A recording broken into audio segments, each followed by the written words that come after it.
नमस्कार जय किसान इंक्लेव जिंदाबाद। आप जानी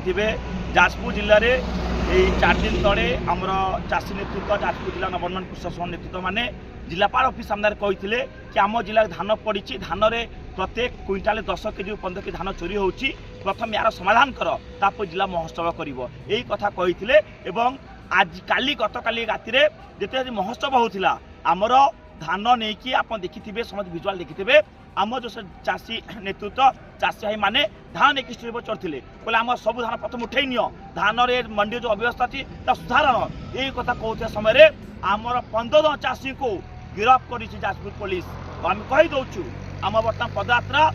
केउझर घटगाँ भुवनेश्वर पदा चली आमर 15 चाषी को गिरफ्त कर निंदा करूँ जाजपुर एडमिनिस्ट्रेशन को आम एडमिनिस्ट्रेशन कहीदे चाषी को जो गिरफ्त कर जेल पड़ती यार निस्ताहार आम जवाब दबा ये लड़ई को आप जी चाहिए जेल मिछ केस देखी किसी दिन तले आम विधानसभा मिछ केस दे आम जेल पठेले पुणी आज देखिए आमर 15 जन जाजपुर जिला नवोन्नयन कृषक साथी मान जेल पठाई आम निंदा करुचु आ ये जो जेल पुरे जो चपई देवे ये सुरक्षा चपई पारे ना ये लड़ई दई पारे ना लड़ई भयंकर आगे आगे जीव।